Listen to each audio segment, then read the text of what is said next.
Dy pyetje presin përgjigje nga qytetarët e Republikës Kosovës. Janë jetike për këtë zgjedhje.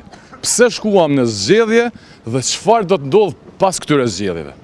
Po shpjegimin e Lidhjes Demokratike të Kosovës dhe të Partisë Demokratike të Kosovës për këto dy pyetje, nuk mundet qytetari me kuptu se çfarë po ndodh dhe çfarë ka me ndodh. Në leximin ton ka qenë drejt refuzimi për bashkëpunim me Kurtin sa i përket zgjedhjes së presidentit. Rrugës po kuptojmë që ky refuzim nuk ka qenë parimor, nuk ka qenë normativ, por ka qenë për pushtet. Tani pyetja e dytë është çfarë duan këto parti bojnë pas zgjedhjes që ti kuptojmë a mi votu në zgjedhje.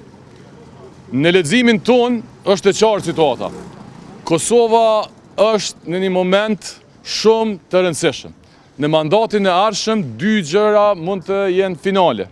7 gjyqtarë të gjykatës kushtetuese, 2 janë zgjedhur më herët nga ndonsa e NGC dhe që e dini sot ka nisur edhe zgjedhja kryeprokurorit të shtetit.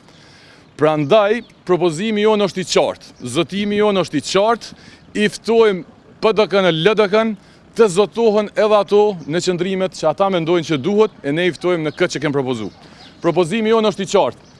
Nëse subjektet e nënshkruara e fitojnë shumicën parlamentare, krijojnë qeveri të përkohshme tranzitore me synime të depolitizimit, ma mirë me thonë departizimit të krejt bordeve agjensive, zgjedhjen e gjyqtarëve të gjykatës kushtetuese dhe vetëm pasi të krijohen këto kushte, mund të shkojmë në zgjedhje ku do të garojmë për qeveri politike, si të themi. Është e rëndësishme po ashtu me e kuptu që nëse nuk krijohet shumica nga partitë që janë të nënshkrume, cili do të jetë veprimi tyne pas zgjedhjeve? A do të hinë në negociata e pazare me pushtetin aktual? Se nëse kjo është përgjigja atyne, atëherë edhe përgjigja po rikuptimsohet. I bjen që në zgjedhje jemi shku sepse opozita ka llogarit që merr më shumë hise në pushtetin e ardhshëm. Pra, asnjë arsye të refuzimit politik, thjesht interesat ngushta partijak. Prandaj unë besoj që është jetike që ti obligojmë partitë në fjalë që të zotohen publikisht për çka janë, sepse në këto zgjedhje, siç e dini ju, po shkojmë për shkak të krizave. As nuk është afati rregullt, janë 3 palë zgjedhje për rreth 16 muaj, prandaj është e rëndësishme me kuptu dhe cila është zgjidhja. Zgjidhja jonë është e qartë. Nëse ne besojmë që nuk duhet të ketë president të Kurtit, nëse ne kërkojmë që nuk duhet të ketë qeveri që dominohet nga një parti, atëherë ne besojmë që për fazën tranzitore nuk ishte dashur me kërku për veti.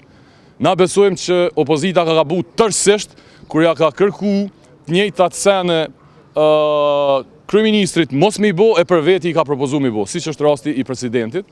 Unë po i marr pyetjet nëse ka dhe mas në mënyrë publike, po e nënshkruaj zotimin në emër të PSD-s, ku i ftoj edhe të tjerët me nënshkru. Unë besoj që është shtru me gabim, kur e mendoni a duhet mi dërgu dikon policinë, as duhet mi dërgu dikon policinë.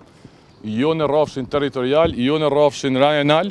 Këtu diskutime bëhen a ka pas procedurat rregullta, a është keqpërdor policia e Kosovës si përpara, po është krejt gabim me trajtu Drenicën si të veçantë, Verivën si të veçantë, Dugagjinin si të veçantë. Kosova është një dhe policia duhet me vepru sipas rregullit ligjor. Nuk duhet me pranu këtë debat, sepse këtë debat i shërben përqarjes jo vetëm politike, po edhe rajonale. Nuk kemi nevojë për një gjatë tillë dhe ne refuzojmë këtë shpjegim.